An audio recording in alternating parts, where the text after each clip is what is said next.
আল্লাহ নবী সাল্লাল্লাহু আলাইহি ওয়াসাল্লামের আগমনে আমরা কারা কারা খুশি, দেখে একটু হাত তুলে দাও। আল্লাহ নবী সাল্লামের আগমনে আমরা খুশি না বেজার? বলেন আল্লাহ নবী ইসলাম দুনিয়াতে এসেছেন, আমরা ইসলাম পেয়েছি, শরীয়ত পেয়েছি, আমরা খুশি না বেজার? এবার হাত নামান। তো আল্লাহ নবী সাল্লাল্লাহু আলাইহি ওয়াসাল্লামের আগমনে আমরা খুশি। এবার প্রশ্ন হলো, আল্লাহ নবী সাল্লাল্লাহু আলাইহি ওয়াসাল্লামের আগমনে যে আমরা খুশি হয়েছি, এই খুশি প্রকাশ করব কিভাবে? দেখেন, মিলাদুন নবী মানে আল্লাহ নবী ইসলামের জন্ম। আল্লাহ নবী ইসলামের জন্ম মানে না এমন কোনো ব্যক্তি দুনিয়াতে নাই। আরে বেটা, নবীর মিলাদ যদি না হতো, নবী যদি জন্মগ্রহণ না করতেন, তুই তার উম্মাহ হলে কিভাবে? নবী যদি জন্মগ্রহণ না করতেন, আপনি কোরআন পেলেন কিভাবে? নবী করিম সাল্লাল্লাহু জন্মগ্রহণ না পেলে আপনি মুসলমান হলেন কিভাবে? তাহলে মিলাদুন নবী মানে নবী করিম সাল্লাল্লাহু আলাইহি ওয়াসাল্লামের জন্ম। আল্লাহ নবী জন্মগ্রহণ করেছেন, এই কথা কেউ অস্বীকার করে না। আল্লাহ নবীর আগমনে আমরা খুশি হয়েছি, এই কথা কেউ অস্বীকার করে না। প্রশ্ন হলো, খুশি প্রকাশ করব কিভাবে? আমরা বলি খুশি প্রকাশ করব ওইভাবে যেইভাবে করেছেন নবী এবং সাহাবা। নবী এবং সাহাবাকে বাদ দিয়ে মন গড়া পদ্ধতিতে খুশি প্রকাশ করা বিরাট ছাড়া কিচ্ছু না। মনোযোগ মনোযোগ। একটা হলো জন্ম তারিখ, আরেকটা হলো জন্মবার। জন্ম তারিখ বছরে আসে একবার, জন্মবার সপ্তাহে আসে একবার। আল্লাহ নবী ইসলামের জন্ম তারিখ নিয়ে মতানৈক্য আছে। 8 তারিখ বলেন, 12 তারিখ বলেন, 9 তারিখ বলেন, 18 তারিখ বলেন, যত তারিখ বলেন। তারিখ যদি 8 তারিখও ধরেন, বছরে আসবে একবার। 9 তারিখ ধরলে বছরে আসবে একবার। 12 তারিখ ধরলে বছরে আসবে একবার। 18 তারিখ ধরলে বছরে আসবে একবার। যদি জন্ম তারিখ নির্ধারণ করেন, বছরে আসবে একবার। আর যদি জন্মবার নির্ধারণ করেন, সোমবার, প্রত্যেক সপ্তাহে আসে একবার, মাসে আসে কমসে কম 4 বার, বছরে আসে 4 বার 48, কমসে কম 48 বার। এবার দেখেন, আল্লাহ নবী সাল্লাল্লাহু আলাইহি ওয়াসাল্লাম তার জন্ম উদযাপনের জন্য তারিখকে নির্ধারণ করেন নাই, তিনি তার জন্ম উদযাপনের জন্য নির্ধারণ করেছেন বারকে। আল্লাহ নবী সাল্লাল্লাহু আলাইহি ওয়াসাল্লাম তার জন্ম উদযাপনের জন্য 1 নম্বর নির্ধারণ করেছেন বারকে, আমি নির্ধারণ করলাম তারিখকে। আল্লাহ নবী রেখেছেন রোজা, আমি বানিয়েছি ঈদ। কথা ভালো করে বুঝেন। অথচ আল্লাহ বলেছেন, মা ইউতি'র রাসূলা ফাকাদ আতা আল্লাহ, যে রাসূলের আনুগত্য করবে সে আল্লাহর আনুগত্য করবে। এজন্য যারা প্রকৃত আশিক রাসূল দাবি করবেন, আপনি যদি রাসূলুল্লাহ সাল্লাল্লাহু আলাইহি ওয়াসাল্লামের মিলাদ হাদিস সম্মত পন্থায়, শরিয়াহ সম্মত পন্থায় উদযাপন করতে চান, পথ আছে একটা, সেটা হলো প্রত্যেক সোমবারে রোজা রাখবেন। এজন্য আগামী সোমবারে সবাই রোজা রাখবেন তো ইনশাআল্লাহ। এছাড়া আর কোনো কিছু হাদিসে নাই, আর কোনো কিছু শরীয়তে নাই। হযরত তাউস রাহিমাহুল্লাহ নবী করিম সাল্লাল্লাহু আলাইহি ওয়াসাল্লাম থেকে একটা হাদিস বর্ণনা করেছেন, যে হাদিস ইমাম আব্দুর রাজ্জাক আস-সানাআনী রাহিমাহুল্লাহ মুসান্নাফ আব্দুর রাজ্জাক এনেছেন। নবী করিম সাল্লাল্লাহু আলাইহি ওয়াসাল্লাম তার উম্মাহকে একটা নির্দেশনা দিয়েছেন। সেই নির্দেশনা কি? নবী করিম সাল্লাল্লাহু আলাইহি ওয়াসাল্লাম নির্দেশনা দিয়েছেন, আমার উম্মতেরা শুনো, লা তাত্তাখিযু শাহরান ঈদা ওয়া লা তাত্তাখিযু ইয়াওমান ঈদা, লা তাত্তাখিযু শাহরান ঈদা ওয়া লা তাত্তাখিযু ইয়াওমান ঈদা। নবী করিম সাল্লাল্লাহু আলাইহি ওয়াসাল্লাম বলেন, আমার উম্মতেরা শুনো, লা তাত্তাখিযু শাহরান ঈদা, নিজেদের পক্ষ থেকে কোনো মাসকে ঈদ বানায়ো। বলেন না, নিজেদের পক্ষ থেকে কোনো মাসকে ঈদ বানায়ো। লা তাত্তাখিযু শাহরান ঈদা, নিজেদের পক্ষ থেকে কোনো শাহর, কোনো মাসকে ঈদ বানায়ো না। ওয়ালা তাত্তাখিযু ইয়াওমান ঈদা, নিজেদের পক্ষ থেকে কোনো দিনকে ঈদ বানায়ো না, মাসকে ঈদ বানায়ো না, দিনকে ঈদ বানায়ো না।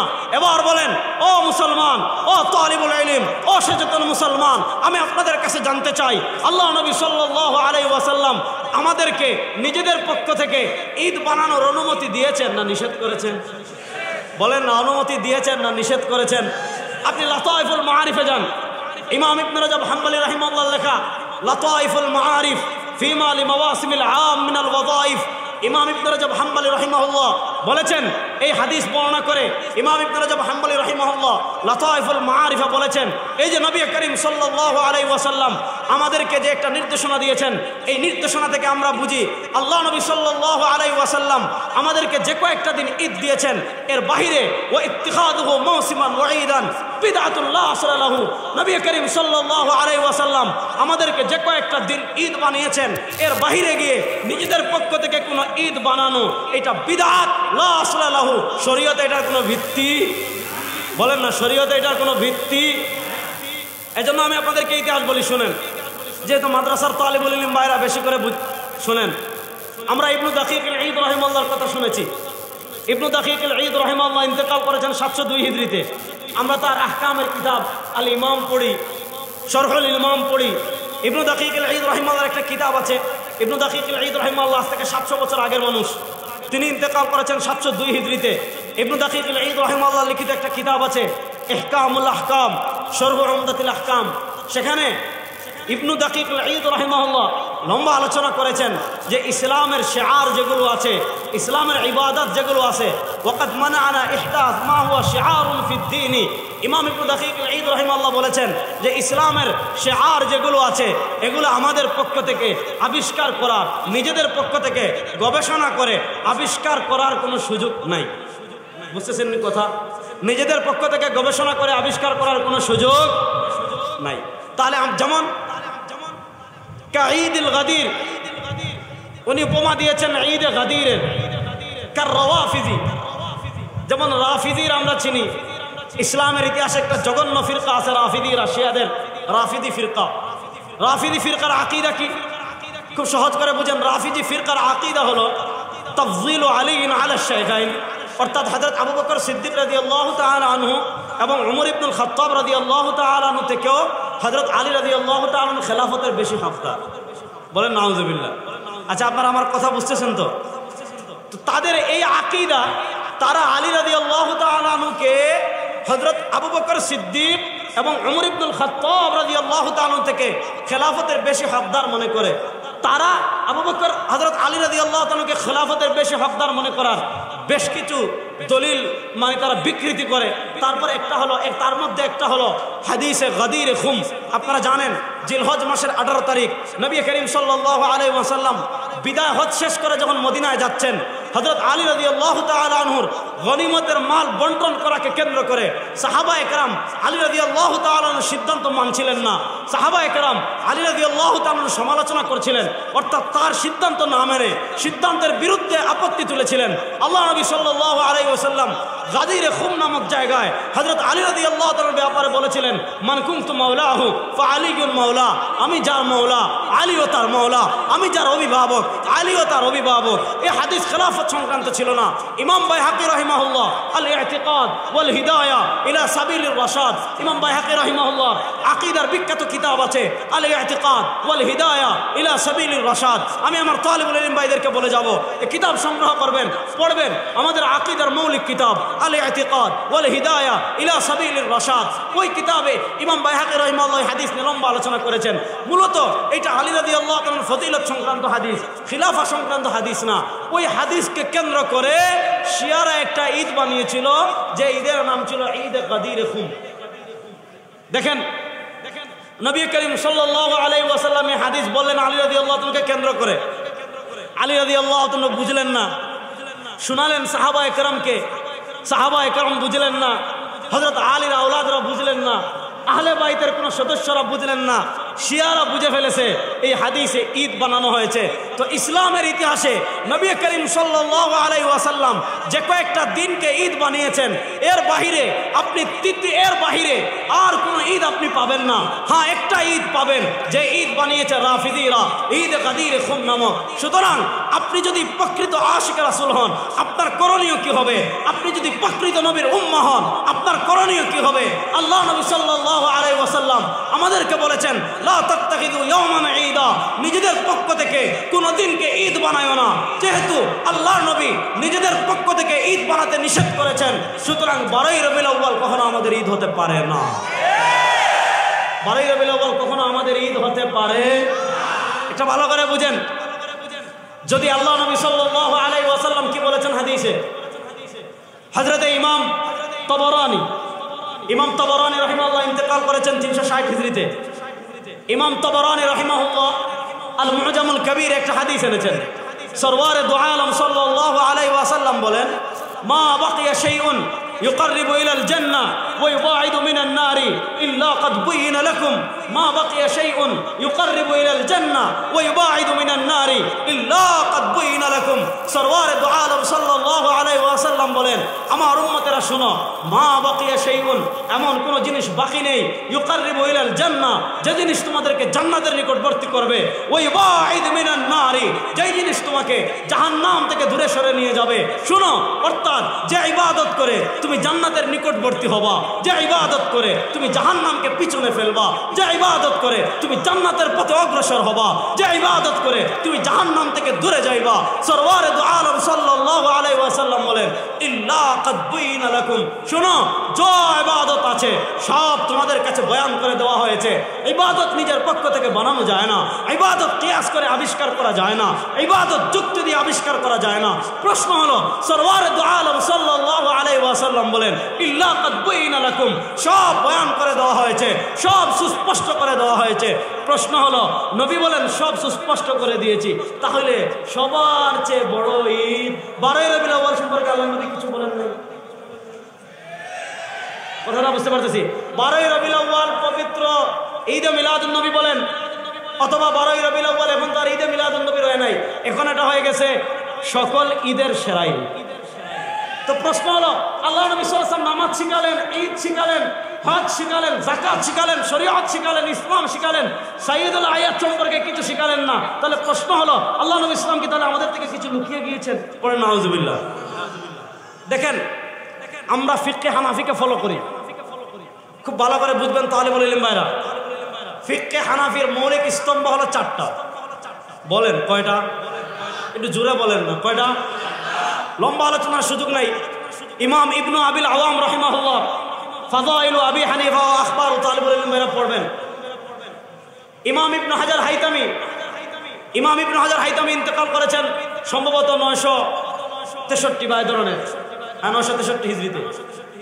ইমাম ইবনু হাজার হাইতামি রাহিমাহুল্লাহ একটা কিতাব লিখেছেন, আল খায়রাতুল হিসান ফি মানাকিবিল ইমামিল আযম আবি হানিফাত আন-নু'মান।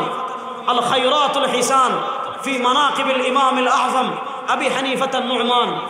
ওইটার সম্ভবত 62 অথবা 64 নম্বর পৃষ্ঠায় ইমাম ইবনু হাজার হাইতামি রাহিমাহুল্লাহ একটা পরিচ্ছেদ প্রতিষ্ঠা করেছেন। ওই পরিচ্ছেদের নাম হলো ফিমা বানা আলাইহি মাযহাবাহু, ফিমা বানা আলাইহি মাযহাবাহু। ইমাম আযম আবু হানিফা রাহিমাহুল্লাহ মাযহাবের ভিত্তি ছিল কয়টা জিনিসের উপর? এখানে ইমাম ইবনু হাজার হাইতামি রাহিমাহুল্লাহ বলেছেন, কাদ রুবিয়া আন আবি হানিফাতা মিন তুরুকিন কাসীরা। ইমাম আযম আবু হানিফা রাহিমাহুল্লাহ থেকে অনেকগুলো সনদে বর্ণিত হয়েছে যে ইমাম আযম আবু হানিফা রাহিমাহুল্লাহ বলেন, আখুযু বিকিতাবিল্লাহ, আমি ফিকহে হানাফির 1 নম্বর স্তম্ভ রেখেছি আল্লাহর কোরআনের উপর। বলেন, ফিকহে হানাফির 1 নম্বর স্তম্ভ, কথা বলে না, ফিকহে হানাফির 1 নম্বর স্তম্ভ, সবাই বলেন না, ফিকহে হানাফির 1 নম্বর স্তম্ভ ফাইল্লা মাজিদ। ইমাম আযম আবু হানিফা রাহিমাহুল্লাহ বলেন, যদি শরীয়তের এমন কোনো বিষয় আসে, এমন কোনো মাসআলা আসে যেটা আমি তাতাব্বুত তালাশ অনুসন্ধান করে আমি কোরআনে পেলাম না, আমি কোথায় যাব? ইমাম আযম আবু হানিফা রাহিমাহুল্লাহ বলেন, ফাইল্লা মাজিদ ফাবি সুন্নতি রাসূলিহি, আমি যদি কোরআনে না পাই আমি নবী করিম সাল্লাল্লাহু আলাইহি ওয়াসাল্লামের সুন্নাহে যাব। আমি যদি সুন্নাহে না পাই তাহলে সাহাবায়ে কেরামের কাছে যাব। আমি যদি সাহাবায়ে কেরামের কাছে না পাই, ফাইদান তাহাল আম ইলা আমির ওয়া শাবি ওয়া আতা আজতাহিদু কামা ইজতাহাদু হুম রিজাল ওয়া নাহনু রিজাল। যদি কোরআনেও না পাই, যদি হাদিসেও না পাই, যদি সাহাবায়ে কেরামে না পাই, যদি বিষয়টা তাবিঈদের পর্যন্ত আসে, তাহলে অন্যান্য তাবিঈরা যেমন ইজতিহাদ করেছেন আমিও তেমন ইজতিহাদ করব। তারাও মুজতাহিদ, আমিও মুজতাহিদ। এজন্য ইমাম আযম আবু হানিফা রাহিমাহুল্লাহ ইজতিহাদের দিকে আসেন কখন?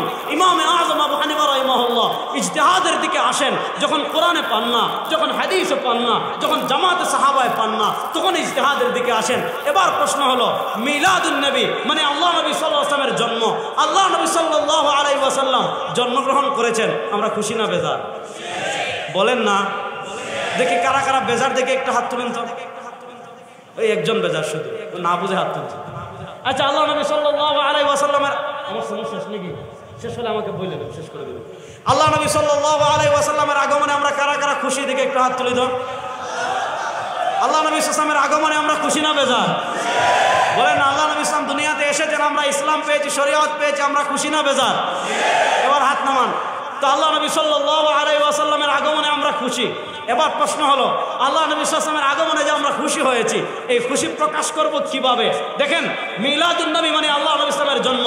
আল্লাহ নবী ইসলামের জন্ম মানে না এমন কোনো ব্যক্তি দুনিয়াতে নাই। আরে বেটা, নবীর মিলাদ যদি না হতো, নবী যদি জন্মগ্রহণ না করতেন, তুই তার উম্মাহ হলে কিভাবে? নবী যদি জন্মগ্রহণ না করতেন, আপনি কোরআন পেলেন কিভাবে? নবী করিম সাল্লাল্লাহু জন্মগ্রহণ না পেলে আপনি মুসলমান হলেন কিভাবে? তাহলে মিলাদুন নবী মানে নবী করিম সাল্লাল্লাহু আলাইহি ওয়াসাল্লামের জন্ম। আল্লাহ নবী জন্মগ্রহণ করেছেন, এই কথা কেউ অস্বীকার করে না। আল্লাহ নবীর আগমনে আমরা খুশি হয়েছি, এই কথা কেউ অস্বীকার করে না। প্রশ্ন হলো খুশি প্রকাশ করব কিভাবে? আমরা বলি খুশি প্রকাশ করব ওইভাবে যেইভাবে করেছেন নবী এবং সাহাবা। নবী এবং সাহাবাকে বাদ দিয়ে মন গড়া পদ্ধতিতে খুশি প্রকাশ করা বিরাট চড়া কিচ্ছু না। এখানে ইখতিলাফটা লেগেছে পদ্ধতি নিয়ে। প্রশ্ন হলো আল্লাহ নবী ইসলামের জন্মের খুশি আমরা প্রকাশ করব কিভাবে? উত্তর সহজ, যেভাবে করেছেন নবী এবং সাহাবী। এবার প্রশ্ন হলো, এটা বলে আমি শেষ করব। এবার প্রশ্ন হলো নবী করিম সাল্লাল্লাহু আলাইহি ওয়াসাল্লাম তার জন্মের খুশি প্রকাশ করেছেন কিভাবে? আপনি তিনটা হাদিস আমি বলবো, তিনটা হাদিসের মৌলিক টেক্সট হলো একটা। ইমাম মুসলিম রাহিমাহুল্লাহ সহিহ মুসলিমে হাদিস এনেছেন, হযরত আবু কাতাদা আনসারী রাদিয়াল্লাহু তাআলা থেকে হাদিস এসেছে, আল্লাহ নবী সাল্লাল্লাহু আলাইহি ওয়াসাল্লাম প্রত্যেক সোমবারে রোজা রাখতেন। কিবারে বলেন না, কিবারে? হযরত আবু কাতাদা আনসারী রাদিয়াল্লাহু তাআলা আনহু বলেন, সুইলা রাসূলুল্লাহ সাল্লাল্লাহু আলাইহি ওয়াসাল্লাম আন সিয়াম ইয়াউমিল ইসনাইন। আল্লাহ নবী সাল্লাল্লাহু আলাইহি ওয়াসাল্লাম সোমবারে রোজা রাখতেন। তাকে জিজ্ঞাসা করা হলো, ইয়া রাসূলুল্লাহ আপনি কেন সোমবারে রোজা রাখেন? হাদিসে তিনটা কারণ পাওয়া যায়। আসবাবুল আউয়াল, প্রথম কারণ সরওয়ারে দু আলম সাল্লাল্লাহু আলাইহি ওয়াসাল্লাম বলেন, ফিহি উলিদতু, সোমবারে রোজা রাখার এক নম্বর কারণ হলো সোমবারে আমি জন্মগ্রহণ করেছি। দুই নম্বর কারণ ফিহি উবআসু আলাইয়া, সোমবারে আমার উপর প্রথম ওহী আসছে। তিন নম্বর কারণ আশ-শামাইলুল মুহাম্মাদিয়াতে ইমাম তিরমিজি রাহিমাহুল্লাহ হাদিস এনেছেন, আল্লাহ নবী সাল্লাল্লাহু আলাইহি ওয়াসাল্লাম বলেন, সোমবার এবং বৃহস্পতিবার বান্দার আমল আল্লাহর কাছে পেশ করা হয়। ইন্নী উহিব্বু আন উরাদু আমালি ওয়া আনা সাইম। সরওয়ারে দু আলম সাল্লাল্লাহু আলাইহি ওয়াসাল্লাম বলেন, আমি পছন্দ করি আমার আমল আল্লাহর কাছে এমন ভাবে উপস্থাপন করা হোক যে আমি রোজাদার। তাহলে আল্লাহ নবী সাল্লাল্লাহু আলাইহি ওয়াসাল্লাম তার জন্ম পালন করেছেন কিভাবে? আল্লাহ নবী ইসলাম তার জন্ম মিলাদ পালন করেছেন কিভাবে? উত্তর সহজ, আমরা হাদিসে পেয়ে যাই, তিনি মিলাদ পালন করেছেন সোমবারে রোজা রাখার মাধ্যমে। তিনি মিলাদ পালন করেছেন কিভাবে? সোমবারে। দেখেন, একটা হলো জন্ম তারিখ, আরেকটা হলো জন্মবার। মনোযোগ, একটা হলো জন্ম তারিখ, গভীর মনোযোগ মনোযোগ। একটা হলো জন্ম তারিখ, আরেকটা হলো জন্মবার। জন্ম তারিখ বছরে আসে একবার, জন্মবার সপ্তাহে আসে একবার। আল্লাহ নবী ইসলামের জন্ম তারিখ নিয়ে মতানৈক্য আছে। 8 তারিখ বলেন, 12 তারিখ বলেন, 9 তারিখ বলেন, 18 তারিখ বলেন, যত তারিখ বলেন।